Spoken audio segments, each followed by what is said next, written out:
Can't believe we're doing this. So first and foremost, ladies and gentlemen, we're a bit tensed because this is the first conversation, but we shall ease up as we continue having this conversation. I want to thank each and every single one of you who is joining us either right now or who shall be joining us later on when this video is uploaded on our YouTube channel. Thank you for coming. The conversation we're going to have here today is for the sake of you who's planning a wedding, because we don't believe that weddings, the four of us don't believe, and many other people who are wedding professionals don't believe that weddings should be stressful. Weddings should be a joy to go through, both the planning part and the big day. And therefore, we wanted to have a conversation with brides and allow them to give them a few tips on how to make sure that their wedding planning process is not stressful. Now, wedding planning is a big thing. We may not be able to cover everything, but if there's a particular question that you have for any one of these ladies, feel free to leave it in the comment section below, and we shall be more than happy to direct it to one of the ladies here. I forgot to mention the name of the show. The name of the show is Weddy Guru Live. It was formerly the Weddings Hangout, and we're going to be uploading videos from the Weddings Hangout here on the YouTube channel so that you can also benefit from the content we've created for you who is planning our wedding. My name is Kimari Maina. I shall be hosting this particular conversation. I'd like to introduce the very beautiful ladies who are here with us, beginning at the far end. If you could introduce yourself, what you do, the brand you represent, and let's throw a curveball. Something interesting about you. Something interesting. Okay. My name is Ogake Mosomi. I am a fashion designer and I specialize in making wedding gowns. And I've been doing this for we've been doing wedding gowns for about 5 or 6 years now. 6 years this year. Something interesting about me. The only thing happening in my life right now, I recently had twins. So, yes, this is what my life is about now. Yeah.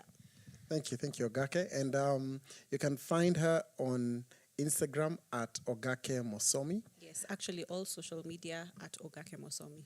But you also have an accessorizing company. We've merged the two pages, so now it's just at Ogake Mosomi for everything. All right. Yeah. So check out at Ogake Mosomi.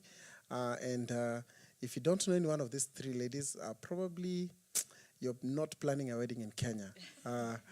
But if you are planning a wedding in Kenya, I'm sure you will know any one of these three ladies here.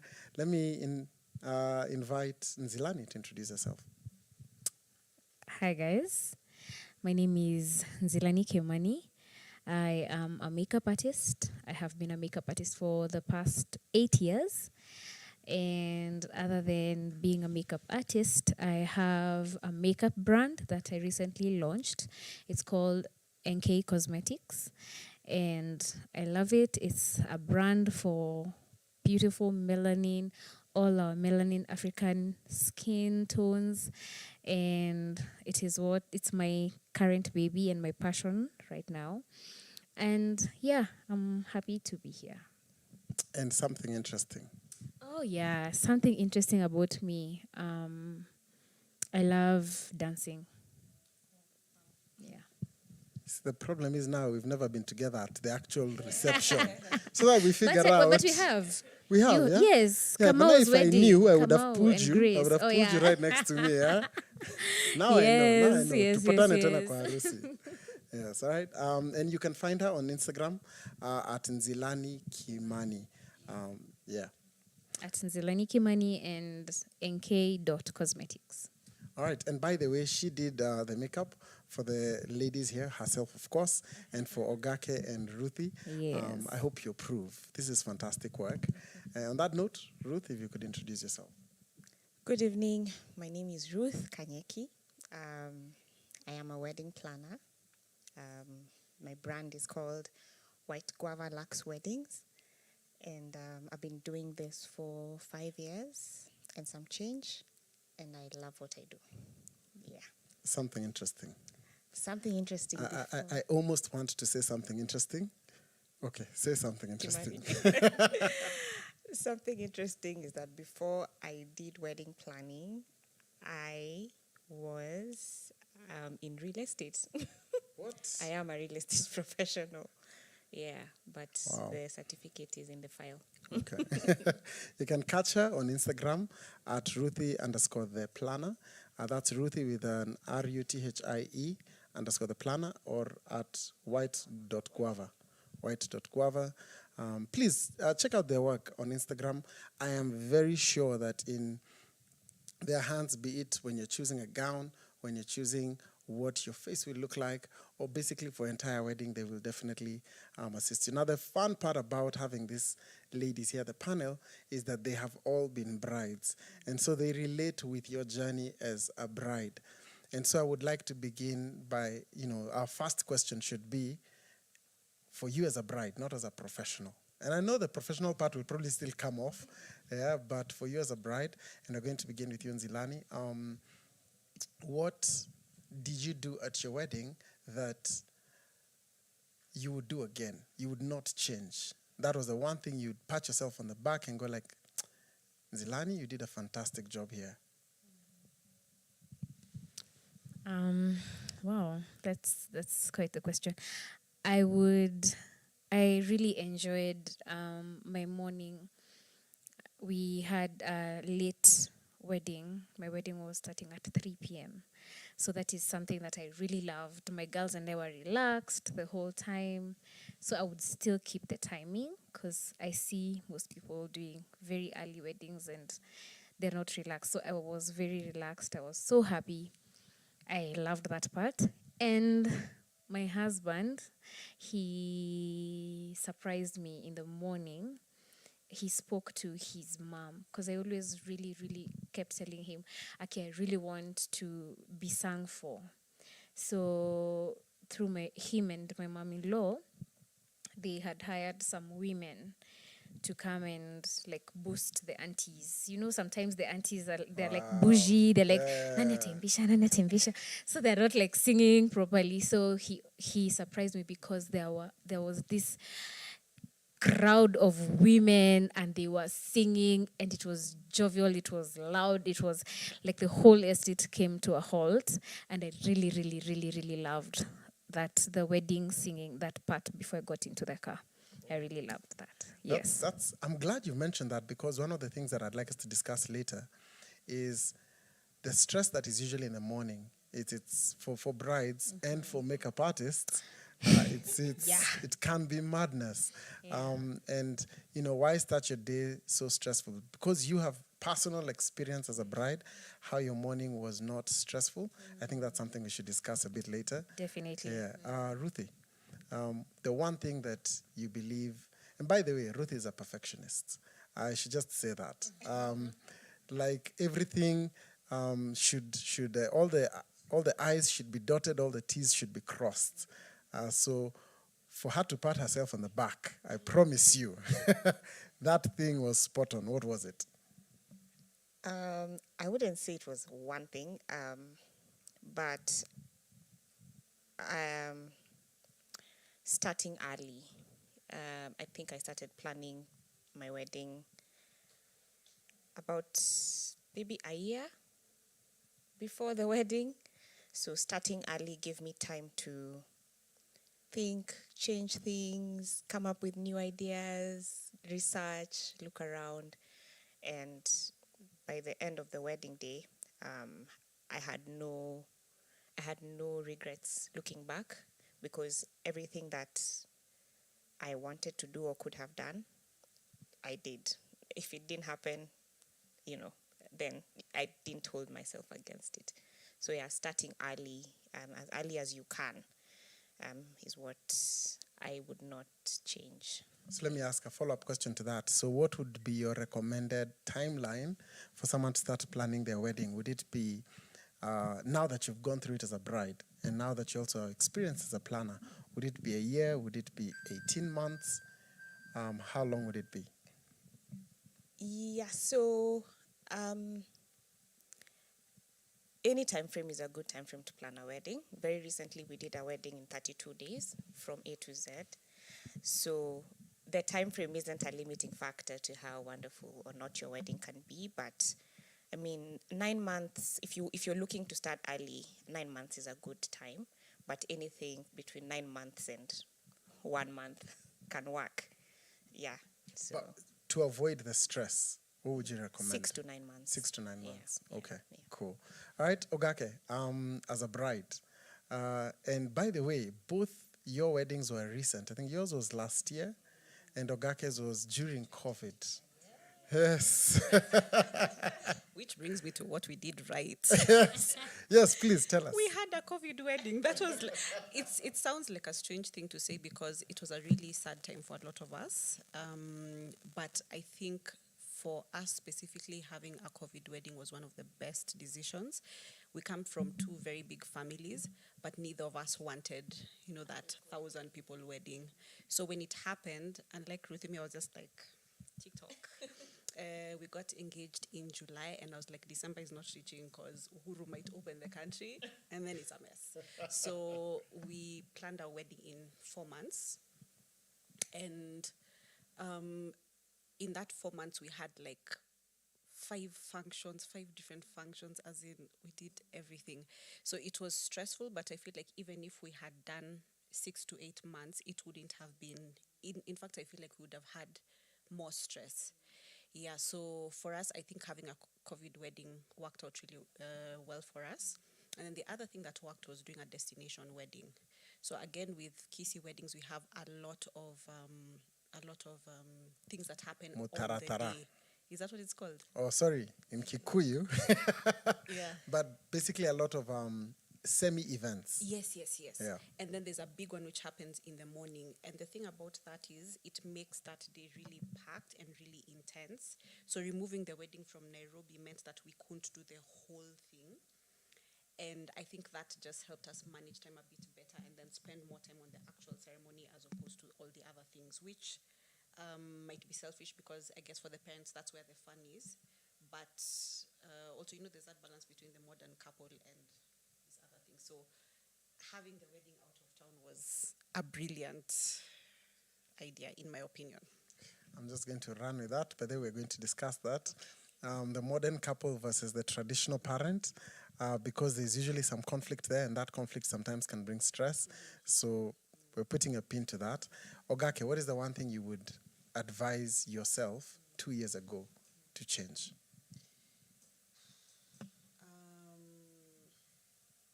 What would I change? What would I do differently?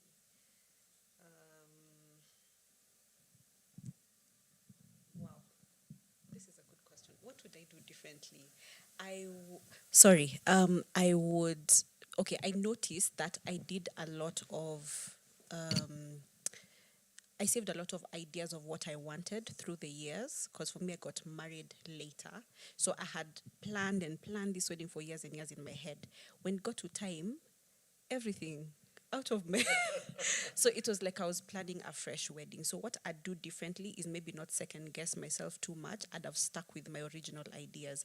So in some cases, what we did worked out perfectly, but there's some things which I feel like I left out because I was just like, like we were in a hurry and we not really in a hurry, but we were trying to do things within a certain time frame. Okay. So yeah, for me, in that case, I would also agree with Ruth, give yourself a little bit more time.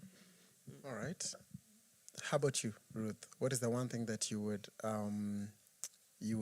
go back and tell yourself, yeah, this one, don't do it this way? That would have to be ties in with what Ogake is saying. For me, because I started early, I was able to do so many things that I really wanted to do.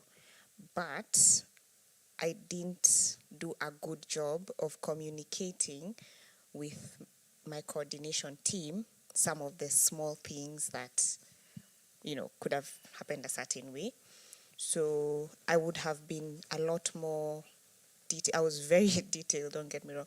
I was quite detailed in my communication with the planning team, but I would have done more to just help the coordination team understand my heart.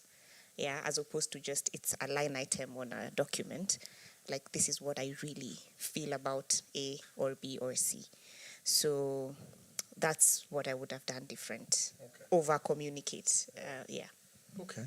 And I guess, just to add to that, especially for those who have a team that they have brought together to help them coordinate their wedding. So you can't coordinate your wedding for sure. On the day of the wedding, you're the guest of honor. So if you have a committee, that is the term that is commonly used in Kenya, or a logistics team, over-communicate. Tell them exactly what you want. And Zilani, what would you change? I know it's going to sound very vain, but I would have concentrated, or I would have paid a little more attention to me as the bride. I was so focused on how my guests will view the wedding. Like, how will the wedding look like? How will the food be? And I feel like by the time the wedding was coming around, because I planned my wedding we planned it in like 3 months. By the time it was coming around, I realized I had not paid attention to me as a bride. So I remember my makeup artist, I really insisted. I told her, really, really, very minimal makeup. And ideally, it sounds good, but it doesn't photograph well. It doesn't last well throughout the day. I would have concentrated more on how I would look as the bride, because I felt like I should have looked better with the gown, the makeup, the hair. I felt like it didn't tie together the look for the bride. Yeah. Let me ride on that, because you've already mentioned makeup. So what would you advise yourself, and now also speak as a professional, what would you have advised yourself, or what would you advise a bride when she's planning for her makeup towards her wedding day? What are the things that you feel she should do as a bride to help her manage her, or, to get the perfect face for the beautiful photos? First and foremost, I would tell the grooms to stop putting so much pressure on the brides, because most brides come to me. I think in our society now, a lot of Kenyan men are afraid of that fake look, that, I'm sorry to say this, that Nigel kind of makeup, that face beat. So they put that pressure on brides. So by the time brides are coming to me, they already are like, hey, my fiancé told me not to have too much makeup. So even by the time she's coming to me, she already has reservations. So no matter what you advise, so I would advise people to just come with an open mind and to feel free to be themselves, and to, if they want to experiment, well and good. If they want to go the natural look, well and good, but just to keep an open mind when they're having like a trial. Actually, I want to respond. Of Nataka course you do. kutetea wanaume. But you know what? We're discussing the brides. I'm going to hold my comments for now. But how about the professional side? Like, I remember there was once I was having a conversation with a makeup artist, Maureen. I remember her name was Maureen.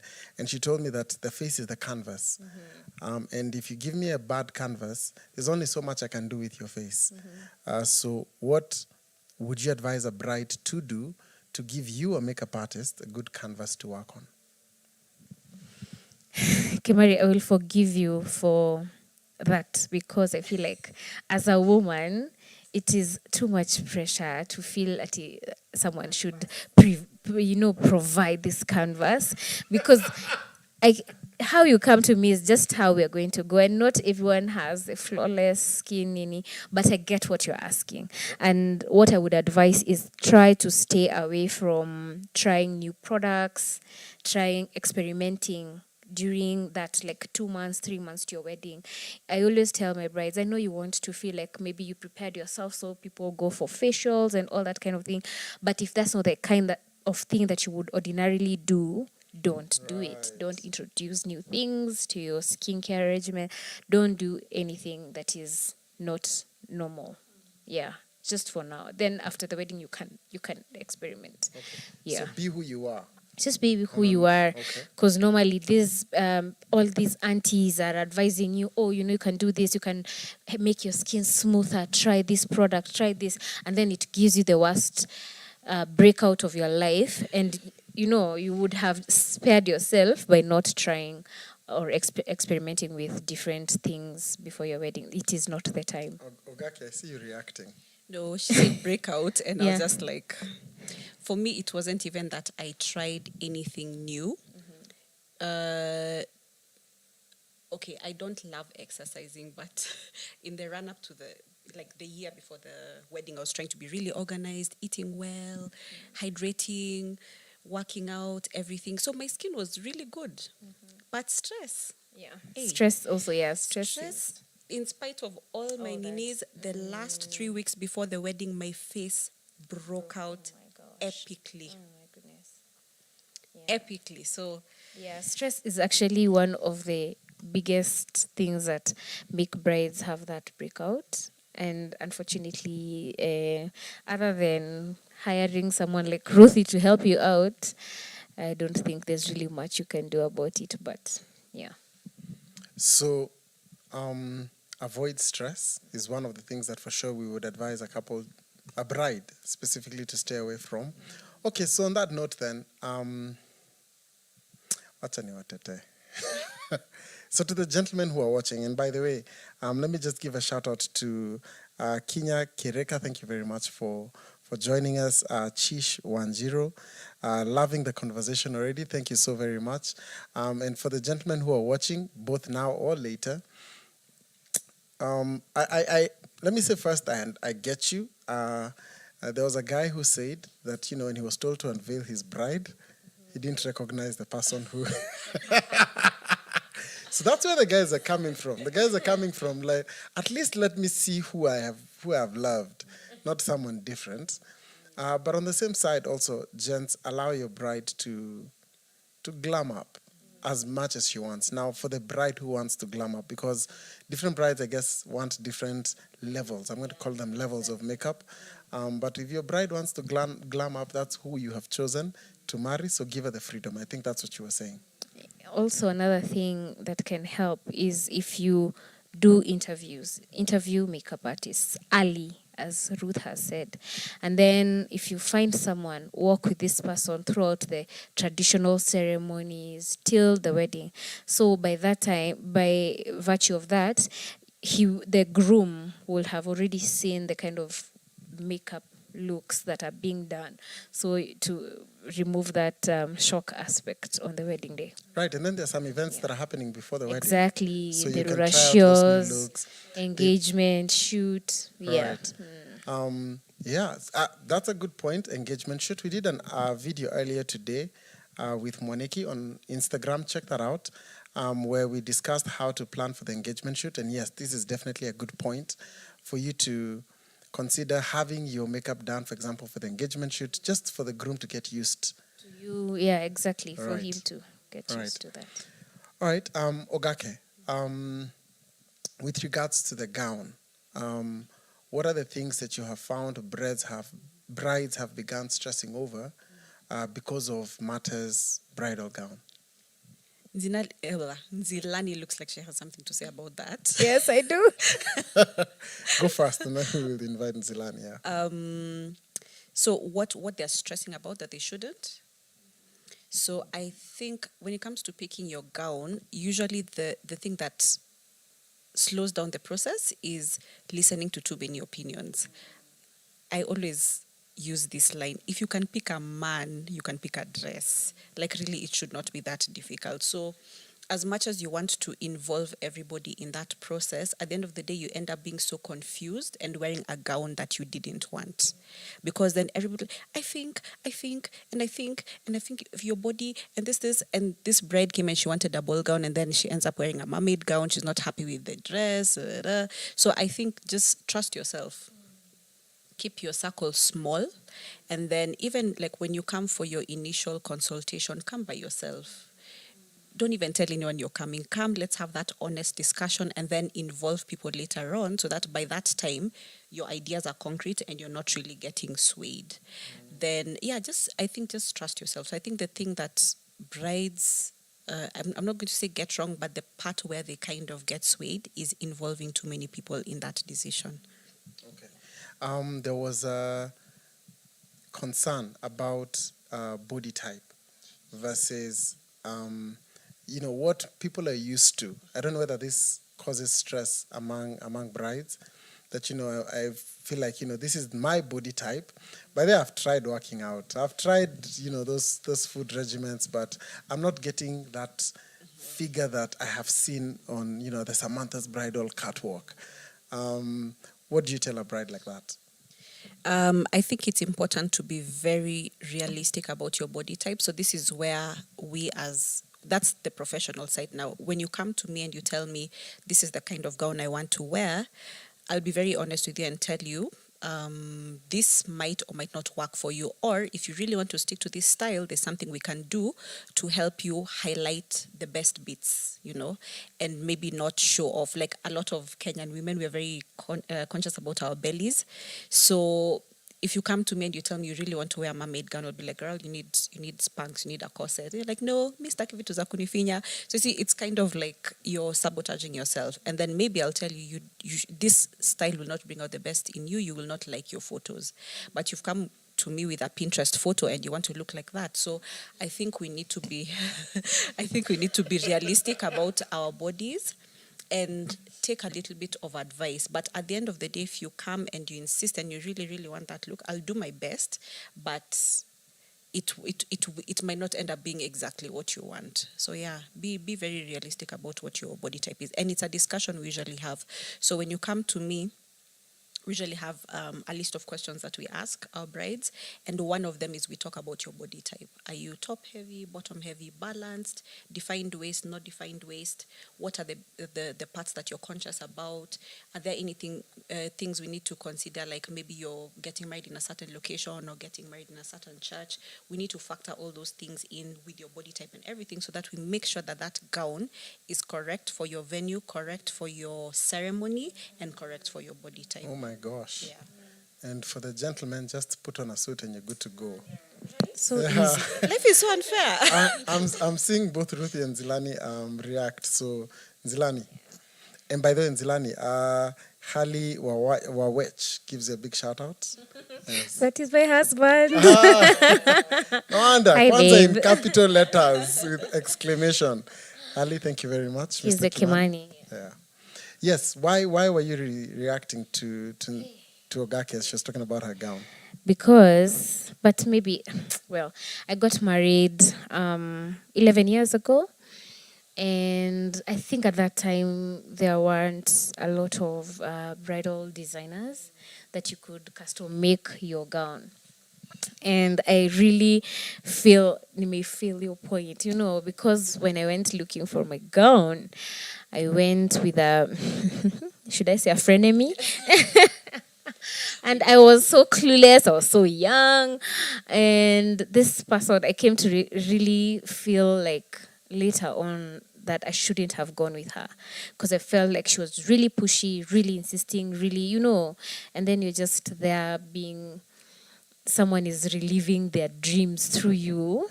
And I ended up with a gown that I really did not feel was what I had wanted.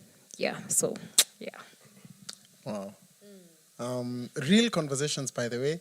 And this is the reality of what, as a bride, you're going to be walking into. So please hear out these ladies. They're not just professionals, but they've been through this journey. Ruthie, you reacted to the same. Tell me. Yeah, when she talked about Pinterest, of course, I started breathing heavy.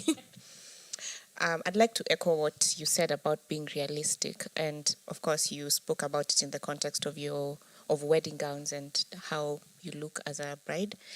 But that's something we have to apply across the board, because when you start planning a wedding, you have to know your reality, period, generally. Number one, how much time do we have? How much money do we have? How many people do we want? Like, you have to accept your reality and just be okay and be content with it. Because then when you come to us as professionals, we see and we go off on your confidence. So if you want A from Pinterest and your budget allows B, and we tell you, consider option B, we're not trying to sabotage your day. It's your reality. That's your reality. If you want a wedding of 50 people, but your immediate family already has 30. It's like, what is your reality? So it's important to just accept yourself. How do I look? Be content with that, and that confidence is going to show. It's going to shine through in the photos. You can't be a beautiful bride without a smile, and that smile comes from accepting yourself and being confident in your kind of wedding and what you have and who you chose. So I think it's a very, very important point to accept your reality. Yeah. Okay, Mari, before you say something, I want to add on to that, because I find brides, and I, as a makeup artist, sometimes I ask for photo inspirations, but also I just want to reiterate what you've said, for brides to accept that these pictures that you download, especially for makeup, they are heavily edited. They've used professional lighting, professional lenses, and when you come, so I will use an example. You'd find someone who is very melanin, like dark chocolate, nice, beautiful, goes online and downloads a look for someone who's like 4-5 shades lighter. Already those two looks will not come out the same. So it's important, yes, to have maybe a vision of how you want the makeup to be. Do you want it to be natural? Do you want a bit more glam? Then when you come for a bridal trial, because a bridal trial is very important, when you come for a bridal trial, also accept that makeup does not look exactly like the Pinterest looks, because there's skin texture, there are people who have pigment, there's so many factors. We have the weather could be hot, you're getting married in Mombasa, you want a look that has like 1,000,001 shimmers, it will just not work. It's good for brides, even as they consult, to listen to the professional. Yeah. Wow. There's so much. I'm seeing that there's so much a bride has to consider for herself. Like you said, you planned the entire wedding, but you forgot yourself. And I kind of feel as if that pressure isn't there for the guys, because the guys just slap on a suit and you're good to go. So let me just give a challenge to the grooms. Actually, no, first let me give to the brides. If your groom is not watching this video, please send him this link right now so that he can join in and see what your journey as a bride looks like. Feel free to even share the link at a particular minute where you want him to understand what you're going through. Because to be honest, as guys, I've been married for quite a while, and I'm learning a lot of new things now.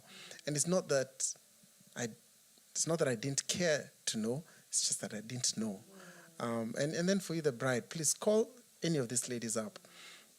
They will not advise you just on their part for, what they do as a planner, makeup artist, gown designer, but they'll also advise you as a bride, so that you don't have to go through what they've been through or what they have seen other brides go through, right? Yeah. Ruthie, I'd like us to touch on planning. Now, planning is a very, how do I say it? It's such a wide topic, because it will cover everything. It will cover makeup, the gown, decor, venue, etc. So I really struggled, to be honest, as I was preparing the questions, to know exactly what question to ask you. So I'm going to ask you a very open-ended question. What is the first thing you would advise a bride to do or to consider when she starts her wedding planning journey? I think first let me say that there's normally a progression. You get engaged, maybe it's a surprise. You thought it was coming, but you didn't quite know which day. So it happens. It happens on, what's the date? 27. It's 27th of April today. Yeah, so it happens on 27th of April, Wednesday. You're excited. If you're a social media person, you've posted it. Congratulatory messages all over. Your friends are buzzing. Your best friends are like tunashona nguo, and it's all a buzz. And then in about 2 to 3 weeks, that's when it hits you. wait, there's a wedding coming. And then normally what happens is everything now comes tumbling down on your head. And oh my gosh, there's A, there's B, there's traditional wedding, there's itara, and depending on where you come from, there's 100 things to be done. And we need to repaint the house because that's where I'm being picked from. And all those small things that happen, they all go through a bride's mind. My sister lives abroad and she needs to find her way here. And, and how will my grandmother get here from the village? And it's just a whole buzz of activity in your head. And because we are women, we think. And we think a lot. And we want everything to solve itself immediately. But that's not going to happen. So the first thing that I would advise, whether you have 1 year to plan, 9 months to plan, or 3 months to plan, or 30 days to plan, is just stop, sit down, have a glass of wine or a cup of coffee, or like the glasses of wine that no one has touched. I'm just saying that no one has touched. But let's proceed. Have a glass of wine. Yeah, sit down, calm yourself, and breathe. Just breathe. Why? Because it will be well. And it will be well because in that 6 months, 4 months, 9 months, every day is happening as it comes. And so when you're planning a wedding, you don't think about it in terms of, I have a wedding. It's a mountain I'm climbing. You just think about the next steps. And what we do as wedding planners is order those steps for you. So we show you that if this week we can check this off the list, then next week we can check this other off the list. And that's how you do any big project. If you read about project management, they have Gantt charts, they have timelines for things. So if you don't sit down and breathe and now start organizing your thoughts, even if you don't have a wedding planner, but just organizing yourself slowly, then every day will be passing with you being frantic. So today you wake up frantic, people call you, how is wedding planning? Stressful. And I'm sure you hear that a lot. I'm stressed, it's stressful. I mean, you can't be stressed every day for 9 months, unless you're doing something wrong. So I'd say stop, breathe, it will be well, and then start one step at a time. Yeah. Wow. I remember when I engaged my wife, and then when we passed that information to our family, my sister called us up, and she said, okay, so first and foremost, exactly what you've said, just pause, enjoy this mood, enjoy this feeling before you start planning your wedding. Don't let this moment you guys have just pass. Enjoy it. And then start planning the wedding. Because I guess we forget to be in that moment. And even on the day, by the way, brides forget to be in that moment. Then the day passes quickly. So actually, let me ask, how were your, on the day of the wedding, how was it? Do you actually remember the moments, each moment of your wedding? Or are you reliving it through the pictures and the videos? Because unfortunately for me as the groom on my day, I probably have 3-4 memories because I didn't stop being the MC to start being the groom. I was busy emceeing my own wedding by proxy, and I think it hit me when I was so where we did our wedding is also where we spent our first night, and from the room you could see the garden where the wedding was taking place. And the guys who did deco were very efficient in clearing. And so I looked at the field and it was empty. And then I went to it, wait, did we get married today? Like, did the day just pass? I'd like each of you to share your personal experiences about enjoying the day.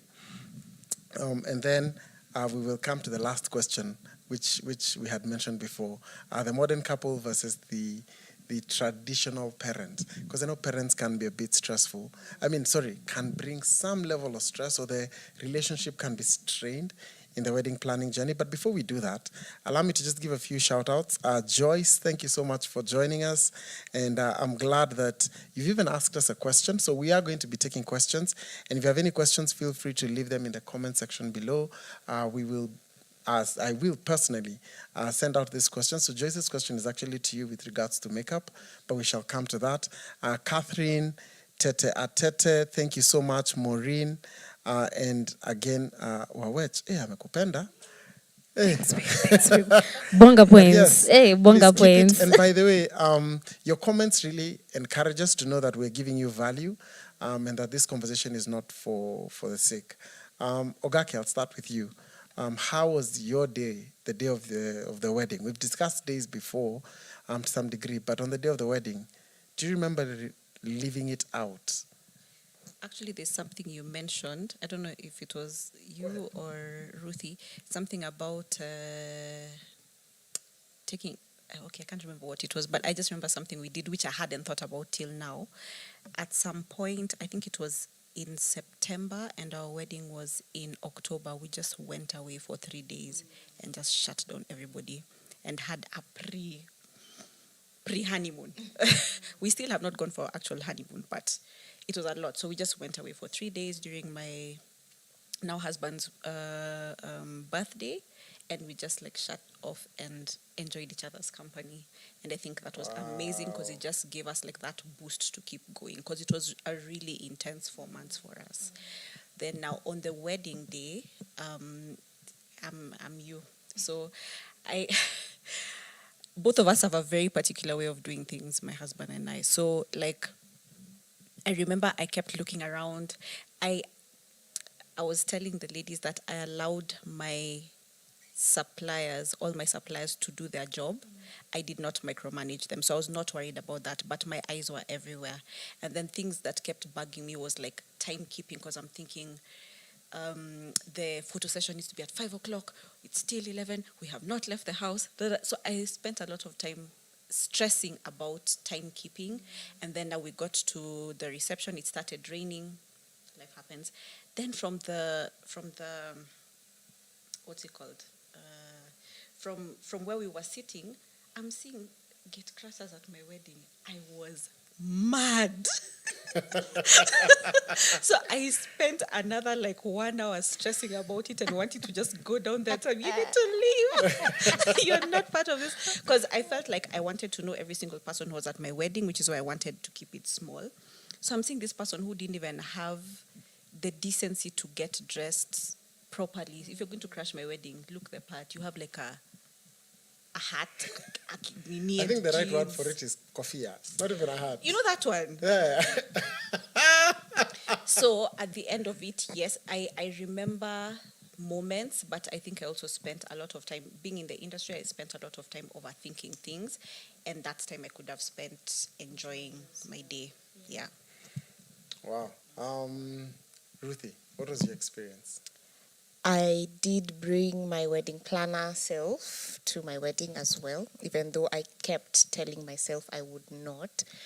Not in a direct way, because about a week to the wedding, I left everything to the coordinators in terms of, we don't have white flowers, do what you want. Like, I got to a point where I was like, they can make the decision on my behalf. And I really trust the coordinators we work with, so I didn't have issues with that. But the time thing messed me up as well, because we did get late. We were having too much fun taking photos on the morning of the wedding. I didn't realize how much time had gone.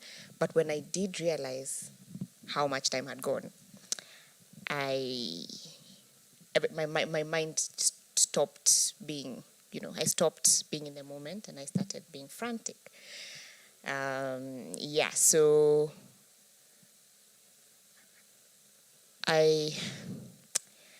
what I would say is, when you're a bride, you're a bride. And all the planning you do, you are the one who knows. You and maybe your team. But the guests don't know. That is the truth. They don't know that. That is the So truth. if you are supposed to have the first dance before the cake is cut and someone interchanged it, imagine you're the one who knows. The gate crashers at your wedding, you're the one who knows. Everybody else. No, my photos, no. Oh, yeah, and your photos. I'm so sorry about that. But you see the countenance on your face, also shows on your photos. So you have, as a bride, to get to a point where you're just like, you know what? And I'm a Christian, so I believe that God already has gone ahead of each wedding, and he knows exactly how it's going to be. So just take it in stride and remember to just dance. I have a friend who on her wedding day, she was dancing like a crazy person. And this was before I got married. And she was just like going and going. And it's like, the wedding is over, the vote of thanks has been said, but she's just making us follow her in circles. And I'm like, what is wrong with this girl? But looking back, listen, that was her day, and it was one day, and she really, really danced her heart out. So at the end of the day, you just have to choose, and it's a thing you must choose. For us, it's harder because we're in the industry.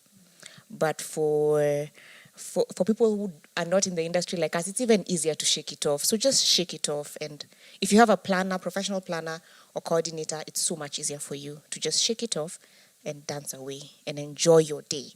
Let whatever happens happen. Yeah. By the way, that is a very tweetable point. Only you know the things that are different. Your guests are having a ball. Yeah, it's you who's not having a blast at your own wedding, but your guests are enjoying themselves. Nzilani? Well, I think the difference for me is the fact that I was not in the industry when I was getting married. So I was a crazy friend. I danced so much because I remember I did not get even a chance to say bye to my guests because my girls and I were just there dancing. And I really, really got to enjoy my wedding. However, of course, as the person who has planned, I kept fretting because I was worried about food. I was worried. But I remember there's something my husband told me. He told me, babe, unajua, this is the one day that we get to blow millions. Let's blow millions happily. Nakwambia tuli blow vizuri. Like as we enjoyed that day. Blow is the right word. Yes, because you're blowing it. It's like millions are not coming back into your account. So him saying that really going wrong just fly past me. Yeah. Wow. I'd like us to take a short break. And the short break is because, ladies and gentlemen, it takes support to be able to have such a show in such a beautiful space. We are at the Elysian Resort, and the Elysian Resort is a hotel and a resort off Kiambu Road. If you know the bypass and you know Kiambu Road where they intersect, Elysian Resort is like maybe 500-600 meters from there. And I sincerely want to appreciate them for hosting us and for allowing us to have this conversation here at Elysian Resort. And we have a video just to give you a little bit more information about Elysian Resort. Are we good to go with the video? Yes. Founded by the Catholic Diocese of Moranga, Elysian Resort is a beautiful and divinely inspired hotel that expresses peace and perfection. Sitting on 7.5 acres of land off Kiambu Road, Elysian Resort has facilities that welcome both families and corporates alike. Looking to host a conference while still have your guests accommodated all in one place? Elysian Resort's conference and accommodation facilities can host upwards of 200 guests. For the families looking for a place to enjoy a meal and for their children to have fun on the weekend, Elysian Resort has a kids park and a swimming pool and a wide array of delicious cuisine they are known for. Elysian Resort loves to celebrate love. And so for couples intending to get married, Elysian Resort's Elysian Gardens has a space uniquely designed to host a wedding ceremony and a wedding reception. Whether it's a family outing, an outdoor social event, or an indoor corporate event, Elysian Resort has something for everyone. Elysian Resort is located off Kiambu Road at the junction of the Northern Bypass and Kiambu Road. Karibu, Elysian.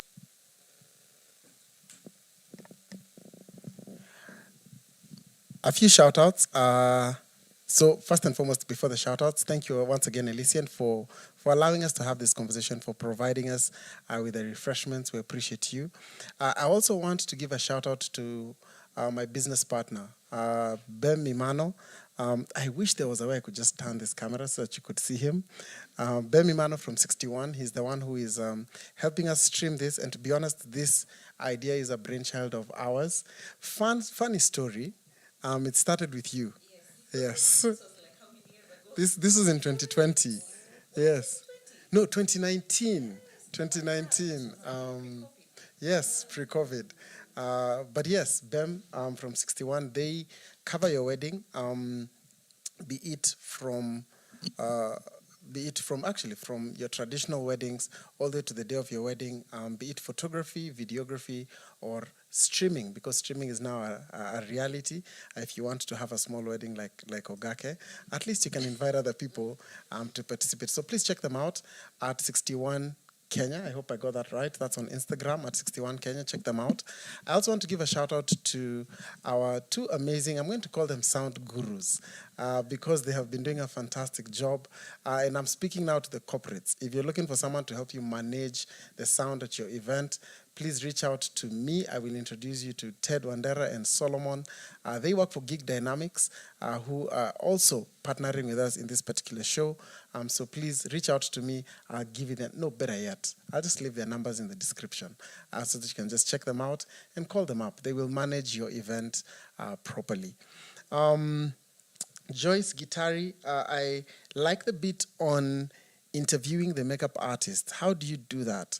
What do you look out for? That's a question for you. Please think about it as I give a few more shout outs. Catherine Boy says she's so grateful for this conversation, that it's really helpful to brides.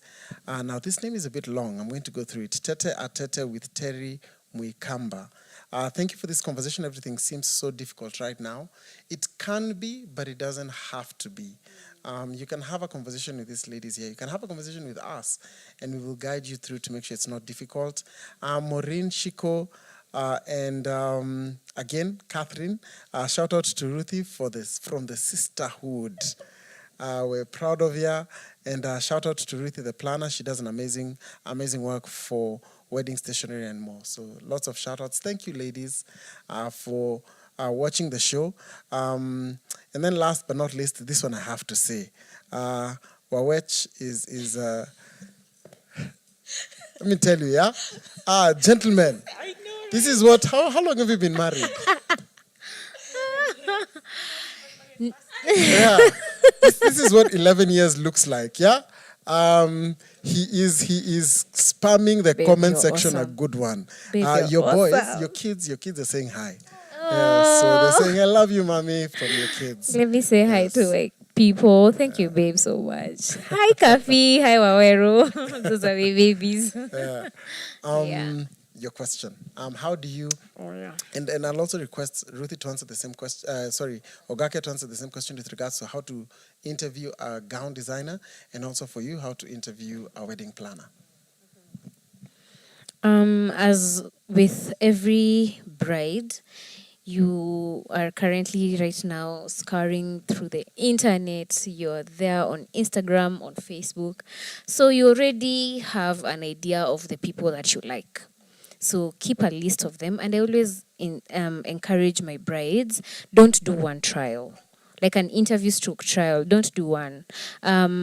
Get different looks tried on by different makeup artists. If you have a list, write on a list of the makeup artists that you currently like, the ones that you feel like their aesthetic matches what you're looking for. Because it would be utterly insane to go to a makeup artist whose work you don't even like. It doesn't even make sense. So for the ones that you feel like, oh, the looks they're doing, you really love them, have a list, interview all of them, schedule trials, and take pictures.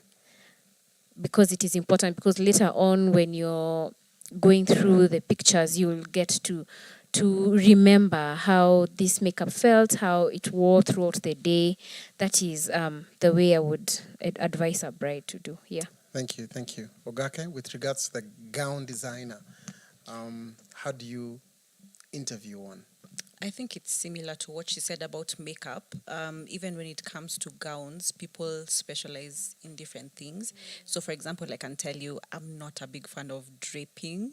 I hate, not that it doesn't look good, but I just don't enjoy doing it because my brain doesn't think that way. But there are designers who do really beautiful draping. So, by the time, again, you're picking a gown designer, you've been following these people for a while. You know, this person has this kind of style. Right. This one does more of the clean, minimalistic looks. This one does more detailed looks. This one does more lace. So don't pick somebody because of the hype, but go through their portfolio and see. Then another thing is energy. I think we talked about this earlier. When you meet someone, you might love their work, but if you're not vibing, don't work with That this is person. important. It's a long journey Yes. to work with somebody that you don't like. And the interview goes both ways. It's not only the client interviewing you, even if you have misgivings about anything, you don't have to have all the money in the world. Just say no to work if it's not the kind of work, if it's not going to build your portfolio, if it's not going to, your heart is not at peace, don't do it. So interview each other, and yeah. Thank you, Ogake. And with regards to a wedding planner? I have found that with our line of business, meeting somebody, listening to them, and judging for yourself based on your instincts is the best way, because wedding planning is so wide, and there's a list of things. You know, if you Google how to interview a wedding planner, Google will give you list upon list, organized, you know, all those friendly, good with people. There's a lot of qualities, but a wedding planner, let me tell you, will be so close to you. It will be, normally I say at the end of the wedding day, we just don't go for the honeymoon. But like, we've been working so closely with you as a couple. So you need to pick somebody who your heart feels comfortable being in an intimate space with them. You need to pick someone who your heart feels comfortable with them taking care of your parents, your grandparents, with them interacting with your family members, your friends. So if you don't like how I smile and you think my smile is scary, you know, it's a thing that's small, but in wedding planning, you have to choose somebody who, beyond all their skills, your heart is completely at peace with them. And normally I advocate for meetings. Just meet this person. The first meeting for us is always a physical meeting. What is your vibe? Are you feeling like this person knows, understands the industry? When you ask them, what do you think about this vendor? Do they know anything about the wedding industry? Because some people, you know, are not qualified to run your wedding yet, you know? So you have to be very careful. And the only way is to meet somebody just in the conversation. And at the end of the day, most of the people I work with come to me and say, my heart just felt right. It just felt at peace with working with you. And those always end well. The ones who are 50-50 and they pick me, we always end up, you know, in a back and forth. And that's what Ogake is saying about us also interviewing the couple. So there is a wedding planner for everybody. There's no one person that is everyone's gown designer or everyone's makeup artist or everyone's MC. Yeah. You could meet Kimari and you're like Z, or you could meet Kimari and you're like yes. So that yes feeling is what you're looking for, and most of the time you'll find that that's how you choose your vendors wisely, because there's so many good planners, or you know. Can I just add to that point? And it's not even about money. Actually, No, It's not oh my about gosh, the most it is- expensive. It's not about the cheapest. No. There's so much more to it than just this person Budget. is. Yeah. Actually, I let me just speak about the makeup. The I have a makeup artist I worked with in the past a lot, and one day I just asked her like a random question: how much is your kit? Like just the stuff you put on the on the table before you start doing my makeup. And she gave me a figure, and I couldn't believe it. And a lot of us brides and, you know, people out there, we think makeup is like just nunua tu foundation hapo tao and come with it. Wow. So I keep saying in our industry, if somebody is being too affordable, it's a problem because they are taking shortcuts. If someone is being too expensive, again, that's on you to decide. But you need to also understand normal price ranges because you can't always go for the cheapest quotation in your mailing list, and then when things go wrong, you start asking what happened. Because people don't just charge for what they're selling, they also charge for their knowledge, their experience, their passion, and all that. So when you talk about money, it's very important because I feel like we still have a problem in our industry where a lot of people make decisions based on this person is the cheapest, but that's not the only thing you need. Actually, Imagine, or sorry. this person is the most expensive. Yes. And therefore, You assume they're there's a very brand good. that I must It's keep. true, yeah. And therefore, for my wedding, I will only have Top Yeah. notch. I'll Ooh. only have so and so. Top layer. But then That's we're not that fighting- thing. We're not fighting any of the above. No, we're not. Allow me to say this. I'm going to say it. In my humble opinion, Ogake is one of the leading gown designers in Kenya. And if she's nodding her head, saying that, by the way, don't go with me just because you think I'm the most expensive, then, it's not about the budget. It's really about, and I always say this, it's about the chemistry. If you will have a fight. So for sure, if you pick a planner, heck, if you pick an MC or if you pick a gown designer or a makeup artist, you will have a fight at some point. There's a point where you will not agree. And you will need to have someone, if you have chemistry with them, then it's easy to go past especially if you've already paid deposit, yeah? Yeah, you need to go past that. Yeah, you need to go past that bump. Maybe because it was just a small misunderstanding. So chemistry is so huge. Chemistry is so huge between you and whoever you choose. Because you're not just choosing them to deliver the service. I prefer to look at it as you're choosing them to walk with you towards that big day. Yeah. I have something to add to that. And I say this in the most humblest way. Don't settle for me just because you feel like you can afford me. Maybe the person you wanted was slightly more expensive. So now you go to like a trial and you have images from this one person's, like you have 20 images from this one person and you're here busy trying to make me turn you into her way of doing, because we all have different ways of doing makeup. And so chemistry is important. And also, don't be so fixated on one person, because the minute you could not afford her and you settled for me, you will give me trouble. You will give me trouble. Ogake, you had a point to that, after which we're going to discuss parents, because I feel as if that is the pending conversation. And then after that, I can give a few shout-outs as we close. Ogake. It's very similar to what she said. If you come to me and you feel like my price is too high, don't water down your design. You will not be happy with that dress. You'd rather, and it's also what Shruti has said. Sometimes someone might look like they're more expensive in the market, but then there's so many other factors to consider as to why that price makes sense for me. I'll give a random. No, maybe I shouldn't bring that up. But yeah, there's so many different things. No. That's what might get me into trouble. But if you feel like you really, really, really wanted to work with me and you had an idea and I'm charging you more than you wanted to, don't stretch yourself. And then also say, Basi, then let's just do a different nini so I can still. Don't do that. Yes. Like those photos, a lifetime. That day, a lifetime. Like you need to be really happy about what you're doing. So you'd rather ask your supplier, okay, I really want this. I don't think I can afford your budget. Could you refer me to someone else?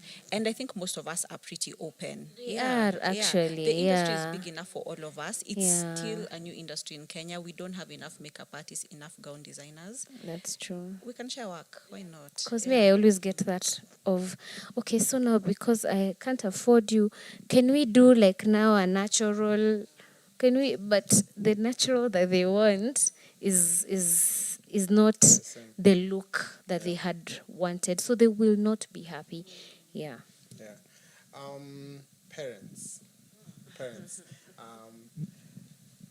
And by the way, keep the questions coming. There's a question that has been addressed to the two of us. How do you get the planner and the MC to see eye to eye? Who asked this question? Please let me know who asked this question. So that's a very good question. And, I experienced something about this. You did? oh yeah? Yes. Yes. So when we come to that, please do share. But our parents, and I also want you to speak from bride's perspective, and then Ruth is going to close with us, from a professional perspective, after you share your experience. How do you journey? The truth is that invitation card that is being sent out has your parents' name in it. They too are hosting this wedding. They too are bringing their friends over, so they have vested interests, just as much as you have vested interests. How would you advise a bride to avoid the stress that can come with engaging their parents? How do we navigate engaging our parents to make sure that there's a relationship after? Because your folks are not going to be switched after the wedding. How do you navigate to make sure that they still have beautiful relationship after? I'm going to start with you, Ogake. I was hoping you wouldn't. Because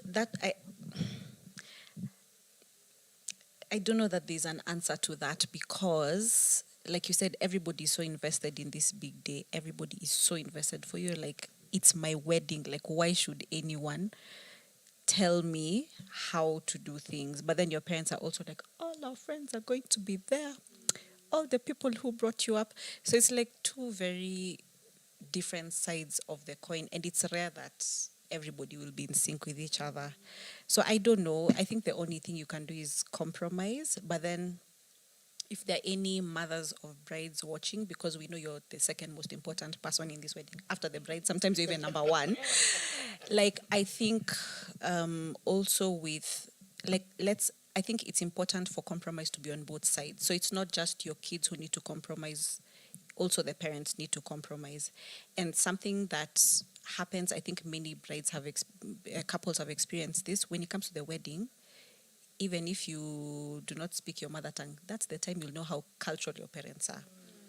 Even if they're Christians, now it will be all these different things coming in. So I think compromise needs to be on both ends. So also for you, just remember that you're getting married in this particular setting. These guys are supporting you. So you can't be hardline on everything. But on the other hand, also, how do we get our folks to see that it's not the end of the world if we don't eat mukimo at the wedding? As in, yeah, it's compromise, but I don't know that if somebody could find an answer to this, yeah.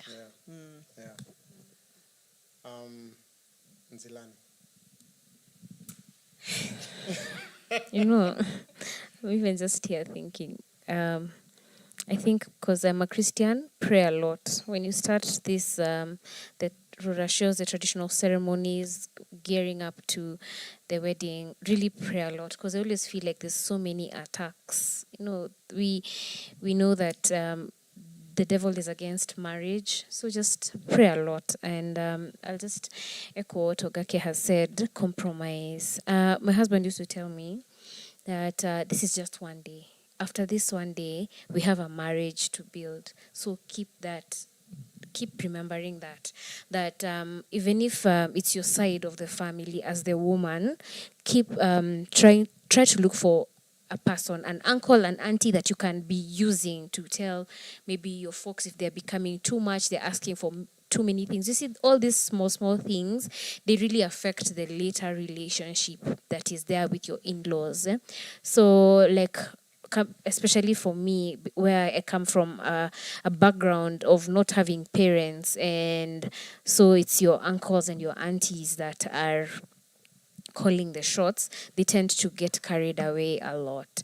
So just have that, maybe that auntie or that uncle that you can be using to like talk to the rest, to tell them, hey, you guys, I still want these people to accept me. I still want to have a relationship with them, and to just have a go in between, because sometimes, you know, as they view you as a child, like you don't know what you're saying.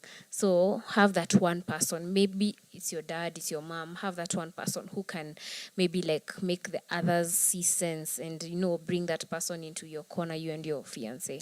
This is truth. This is truth, and I'll tell you why. Weddings are very emotive. And when we say the parents and the bride and the groom are heavily invested, it's not just heavily invested necessarily financially, but even emotionally, they're heavily invested. And having someone who is not as invested in the process of planning the wedding to be your conduit. So I would call them your conduit, so that if you, for example, as a bride, feel as if your mom is pushing too much, you know her best friend. Exactly. And her best friend is not necessarily as emotionally invested in the wedding. And therefore, to some degree, they may be a bit level-headed. You can go to them, vent to them, and perhaps it is you who needs to be advised how to do different, or perhaps it's your mom who needs. So make friends with your parents' friends. And their aunties or their brothers and sisters, and they could be the person to go to help you talk to your parents. Also, for the couple, you need to have that one person who can help you to see eye to eye, because even the conflict, even the emotions that can be even between the two of you and your fiance. Have that one person. Fantastic. Ruthie? I will speak more from a what to do perspective. The first thing, understand where these people are coming from. Take time in the process of your thinking around your wedding, and remember when we said you stop and drop and have a understand the different people in your life. Take your time and really introspect about these people. Kimari, today, if one of your sons was getting married, even I feel a bit, where's my invite? There's that Entitled. I shouldn't be entitled, but I've known Kimari all this time. So when his son is getting married, naturally, I want to celebrate with him. It's not bad intentions. And I do understand that there are some families and parents where there's a lot of bad intention, and I'm not talking about that. That's another whole story. But always understand the amount of love that most of these parents have for you. And because you're an adult, you're not a baby. They'll pick you up and kiss your cheek to show you love. Sometimes they don't know. So even they are just trying to support you by inviting many people. It could be their biggest gesture of love. Yeah, so I'm not saying allow it through and through, but just first sit down and, before anything else, honor your parents by understanding where they're coming from. Also, honor the community that has raised you, because we haven't, and especially when we grew up, it took a village. Like, nowadays it's more, families are individualized and you're in your own house, you don't know your neighbor, and there's all that going on. But how we grew up in the past, we were in everyone's house eating lunch here, supper there. Sleepovers were a common thing. You're in your auntie's house today. So there's so many people who feel invested in your process, in your life. When you passed KCPE, they were the first ones to praise God with you. When you won a trophy in high school, they heard about it and they were so happy. And so when you're getting married, it's no different. They're happy for you and they want to celebrate with you. Yeah. So a lot of times we cap our wedding list at, I want 20 people. But we don't realize that the people we are locking up, it's not just for us. It's not for that Pinterest wedding. You have to make these decisions with a lot of wisdom. And like she said, you have to pray about it. Those are things that no planner or anyone can answer. Just pray about it and ask God to give you wisdom, because weddings lead to marriages, period. After that day when Kimari and myself and Zilani and Ogake are gone, we've left you with your husband, you're in a marriage, you're in a family, and you're with your in-laws, you're in a community. Protect that community. Yep. And how you do that is by making wise decisions before your wedding. Yep. I know Ogake wants to say something, but before she does, so that's the first thing I'll say. Just understand where these people are coming from. Then number two, when you decide what you want to do, because you see, a marriage is a project between the husband and the wife, the man and the woman getting married. Sit down between the two of you and agree, this is what we want. So after thinking about all this, we still want 100 people. That's fine. That's okay. It's your decision, because again, you're a new family and you can make the decisions you want to make for your family. So when you've agreed that my side will have 50, your side will have 50, or whatever agreement you have, the next best thing to do is to sit down with the most influential members of your family. So for some people, it is the parents. If they are not there by some chance or by God's design, then maybe you have that one uncle. You know, you have that one, that older sibling. The most influential people, they could be 4, they could be 5. Each of you go to your side, sit with those people and tell them, this is the decision that my husband and I have come to about what kind of a wedding we are going to have. It so happens that some families say, that's what you have because of your budget. Okay, what if we top up? So some people don't have a problem with numbers, they have a problem with money. So if you top up, okay, more people can come. So you have that discussion, but you make sure that as a unit, you stick together as a unit with your spouse, have those conversations and be sure that they understand. And keep repeating. I normally say if you're trying to have a small wedding, an invite-only wedding, you have to over-communicate. You have to tell them, Mom, Dad, you have 10 slots. You have 10 slots. You have to tell them every week. By the way, if an 11th person comes, they may not find space. They may not find a seat. And the more you tell them, the more they understand that times have changed. Yeah. So don't just do a random, I have said what I have said. Think through these things. Communicate with so much respect, so much honor, so much love. Before you get married, protect your marriage, because you'll be left there with those people you are telling, shadow madam, and those will be that's your new family. Those are the grandparents of your children. If God grants you. So, it's important to just understand the longevity. Yeah. Also, there's nothing wrong with having a big wedding.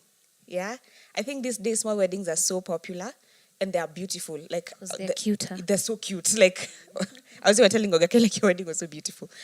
But there's nothing wrong with having a big wedding. If you have a big heart and you just want a big wedding, it's okay. If you really just don't want the stress and you want a small wedding, that's still okay. Follow those steps I've said and just stick to what you and your partner decided after thinking about it. Yeah. Shameless plug. This is the conversation we're going to be having in our next Weddy Guru Live. Numbers, because numbers should actually be one of your first conversations when you're planning your wedding. And there's a balance between, and I'm picking it even from what you guys are saying, that there's a balance between the quality of your wedding versus the numbers at your wedding. If budget remains the same, you can either have food worth 1,000 shillings, but only have 10 people attend, or have food worth 10 shillings, but have 1,000 people attend. So there's a balance between the quality of your wedding and the numbers you attend. And we'll have Shiro from Magnolia, and we'll have Agnes from Port's Delight, and perhaps one more panelist to help us discuss or navigate the idea of numbers. So please subscribe to this channel and follow us at Weddy Guru so that we can keep you updated as the conversations go by. One last question. The question, sorry, yes. Sorry, I had one thing to say, and I don't know, maybe it's I don't think that it's vain really or selfish. In the society that we live in, does it mean that I must attend your wedding to show you that I care about you? Because the way I look at it, for us guys, this was a big issue because it was COVID, and our first functions, we were only allowed 25 people. 25 people is his side, my side, my friends, his friends. Plus vendors. Yes. So for me, I looked at it, and even now for the future, when I have my children, if I really, really, really care about you and I want to support you, I don't have to be physically present at your wedding to do that. Especially when you're so limited there are all these regulations, then everybody's getting upset and saying things, and that's just adding to the stress, because at the end of the day, if it's 25 people, it's 25 people. What are you going to do? So there's the part where for me it kind of worked out, because I feel like you keep your circle small. It's important to have intimate relationships. You can have 500 general friends, or you can have 5 people who you really care about. So yes, you're brought up by the whole community, but really, really, really, really, really, who are the people that you're close to? Who are these 500 people that you know? Who are these 1,000 people that you know?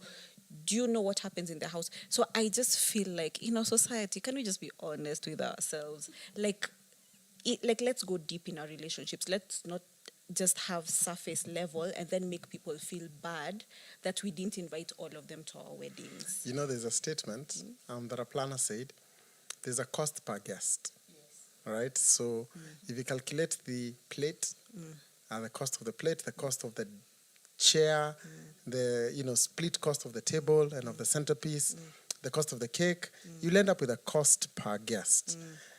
So on the day of the wedding, and this sounds a bit vain to say, but basically as every person walks around or dances in your wedding, that is like a 5K walking around. It's not even about the money. For me, it's about the intimacy. As in... So allow me to add to what she's saying. The last point here, I need to do a few shout-outs, and then I need us to do a parting shot. So yes, go ahead.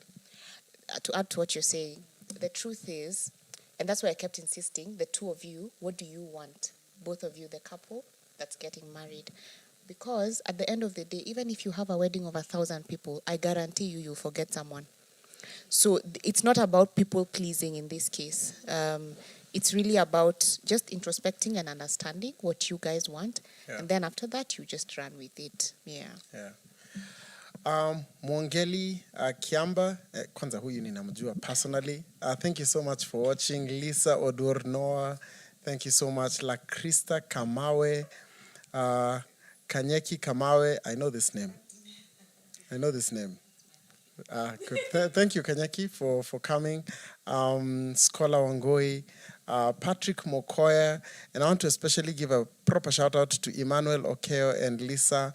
I believe this is Nekesa, or is it Nexa? This is a couple who are watching together. So thank you very much, Emmanuel and Lisa, for tuning in. Last question. This question was addressed to the two of us as you prepare your parting shots. How can a planner and an MC see eye to eye? Now, who asked this question? I didn't get the name.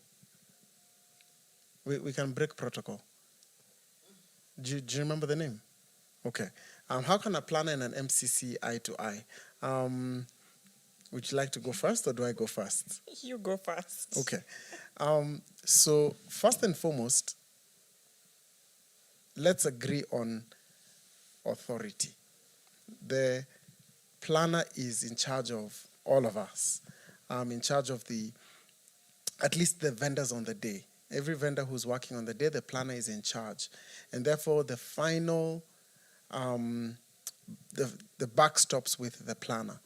And an MC needs to understand that the planner was brought to the wedding specifically for this role. So it is for the MC to follow the planner in terms of leadership. So it should never be a debate or an argument between an MC and a planner. Having said that, it doesn't mean that the planner should overrule. No, that the word is not even overrule. Step on toes. The planner also needs to know that each vendor that has been brought to the wedding is really good at what they're doing, better than the planner in that regard. So, for example, even if I was to hand the microphone over to Ruthie to MC, she probably won't be able to do it. So the planner's part is to listen to what the vendor is saying, the MC in this case, to hear what they're saying from their perspective. And then it still goes back to the planner. The planner, after having heard what this particular vendor has said, make a final decision. Because unfortunately, at times, there are decisions which I may be advising Ruthie to change, but Ruthie has a bigger picture, and she knows that if I change this item, it's going to affect this, this, and this.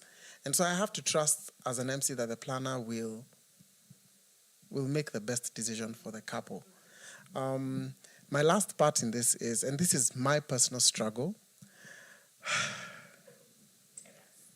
when I am working with a young planner, young not age, but experience,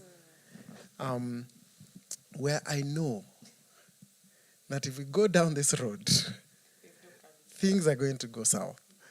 And as an MC, there's wisdom that you need to have to know how to lead from behind, lead an inexperienced planner from behind, such that they don't feel as if, because remember, at the end of the day, they will be answerable to the couple, bottom line, more than I as an MC will.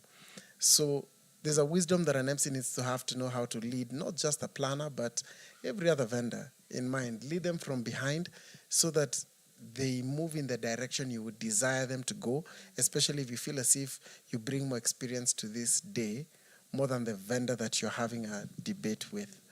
But it's tricky. But I'll just close by saying the buck stops, and will always stop with a planner. So when you're choosing a wedding planner, whoever asked that question, please choose a good planner. Because remember, everything will start and stop with that particular planner. I will agree with you, but on the planning side, I'll say it's so important to know. I do not know half about doing a face bit. I mean, I can't refer to you to enough makeup artists for you to do trials, but I can never come and tell Nzilani, do like this. I don't know. I don't know. And someone once told me something. Say, Ruth, let people earn their money. You're earning yours, let people earn their money. So on the ground, it's important for us as wedding planners to allow people to do the jobs they've been contracted to do. Period. And then Kimari also said something about the backstopping. Every wedding is a learning experience. I don't think I'll ever say I am the most experienced planner in Kenya, or most knowledgeable or anything. After every wedding, I have my learning points, and I learn from every single person I meet. This is how this works. This is what happens. So that's what experience is and how it grows. So because of that, we take cues from each, and I've done weddings with Kimari, we take cues from each other, we troubleshoot together. So you need to pick also mature vendors. I think that's just what it is. Yeah. Because we do have differing opinions sometimes, but we solve it quickly. Because it's not about me, it's not about him, it's about the couple we're serving. Yeah. I have something to say first to planners and MCs. All right, so as you say that, then please I invite you to do your parting shot. Yeah. Okay. By the way, Makeup City sends a shout out. Yay, that's my girl. Right. Yeah. So I would really like all the MCs, and we are in a season where a lot of brides are now knowledgeable. They're hiring planners, they're getting the MCs involved in the wedding process.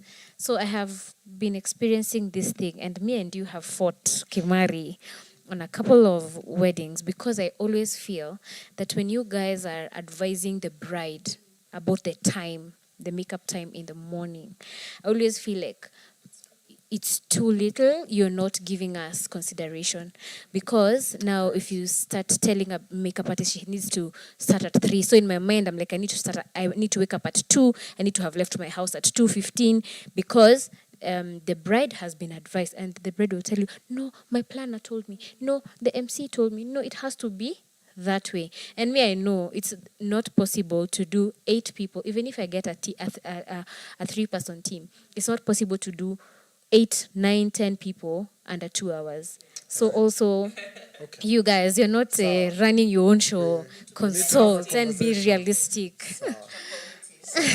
This is the reality that as vendors, like Ruthie has said, you need to select mature planners who can have a conversation, even if they didn't. I mean, look, we've had tiffs with Nzilani, heck, even with Ruthie, yeah. But we're still here and we're having this conversation, and that's the point. To Ruthie's point, that conversations need to continue happening so that we can continue learning and growing together. Your parting shot. My parting shot is, you will only have one day. Your wedding is one day. And I know it is high pressure. I know you are under pressure to look a certain way.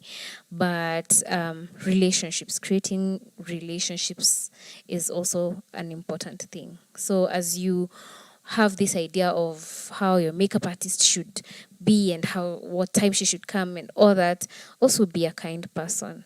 It's enjoyable for me when I go and I find this bride who's calm, she's so kind, she's so polite, she's so, just a nice person. Just be a nice, good energy, be a nice person, be kind to, I know you're paying me and I know you want your money to work for you, but at the end of the day, I'm also a human. If you're a bride, just be a good person also. Yeah. Thank you very much. Ogake, your parting shot. No, I feel like I should change it because she's taken the words out of my mouth. Because I was just basically going to say, good energy begets good results. So if you, of course, sometimes things don't work out exactly the way you'd like them to, but at the end of the day, all of us coming to this wanting to do the best for you on your day. So if you pick Nzilani or you pick Ruthie or you pick Kimari, trust them to do their job. Don't second guess them. Trust them 100%, and 97% of the time, if you have good energy and a positive outlook, then things will work out for you. And then, of course, everyone has said stuff about praying. Oh my gosh, you're going into a marriage. That is when prayer becomes everything. So even before you get to that point, and don't burn bridges with your parents, your friends, your suppliers because of a wedding. At the end of the day, the most important thing is that marriage. So all the best to everyone who's planning a wedding right now. Thank you, Ogake. Tweetable statement. Good energy begets good results. Fantastic. Ruthie? Stop, drop, breathe. It will be well. It will be well. I guarantee you it will be well. The second thing, if you think having a wedding planner is expensive, try not having one. Yes, hire a wedding planner. Yeah, fantastic. Thank you. My parting shot is to thank the ladies here. Thank you so very much for joining us, for having this conversation. Thank you, Solomon, for having this conversation with us. I sincerely appreciate that. We're giving value. I think that for me is what drives me particularly, that we're giving value to couples as they begin their journey towards marriage. At Ogake Mosomi, that is the Instagram handle you should have followed by the end of this show. At Nzilani Kimani, at Ruthie, that's RUTHIE _the planner. You can also follow me at kimariminor.ke. And if you have any questions with regards to much of what we have discussed here today, feel free to reach out to any one of us. We'll be more than happy to have that conversation with you. And then do follow us at Weddy Guru, that's WEDDYGURU, on Instagram if you'd like to be notified about conversations that we're going to be having both here on our YouTube channel and on our Instagram handle. So follow us and subscribe to the channel so that you can be kept updated. So the plan is for us to drop a video every week. 1.5 hours worth of a conversation is a bit long, but we're going to split this conversation to, like, for example, that part where Ogake said, good vibes begets good results. So we're going to break it down so that you don't have to consume 1.5 hours worth of content. You can take it in bite size. So subscribe to the channel so that we can give you that bite size content. Our next Weddy Guru Live will be on May. Bem, could you please help me get that date? On May 25th. Good, I got it. On May 25th, it shall be with Shiro from Magnolia Event Planners and and Agnes from Pot's Delight. Please check that out. We will keep informing you as the shows come. And funny, because we're going to be having a conversation on Instagram with I can't believe I'm forgetting her name, Dorina. Rina by Rina next Wednesday with regards to your body size versus your gown. So please check that out. I will delve into that particular conversation. Let me give a shameless plug here. Brides and Beyond. Bride and Beyond. We're having a session for you again, dear bride, on May 2nd. On May 2nd, that's this coming Monday at, why don't you give us the details? Okay, so we are having a value addition hangout, which is a brainchild of Dorina's of Rina by Rina and mine. And the whole idea is to bring together brides and grooms to just come and interact with vendors and understand more about the wedding planning process. So there's more information on our Instagram page, Bride and Beyond Club. You can purchase your tickets. It's going to be amazing. Kimari is going to be there, as well as other amazing vendors. And you should come because this is your chance to actually sort out, tick your boxes in real time with these vendors. The first of many, and it will be at the Emory Hotel in Kileleshwa. More details are on the Instagram page. All right. Thank you very much, Ruthie. Elysian Resort, I can't thank you enough for allowing us to have this conversation here. Thank you very much. Please check out the YouTube channel, Elysian Resort. We're going to leave it in the link below, in the description below. And I also want to give one more time a shout out to the gentleman doing the streaming from @SixtyOne Kenya. Please check them out. Also check out our Gig Dynamics. And if you're corporate and you're watching this video and you're planning an event and you want crisp sound, I'm going to leave the contacts of our two amazing sound gurus right here below so that you can reach out to them and they will sort you out in that regard. It has been amazing. Thank you, ladies. And thank you, ladies and gentlemen, for joining us.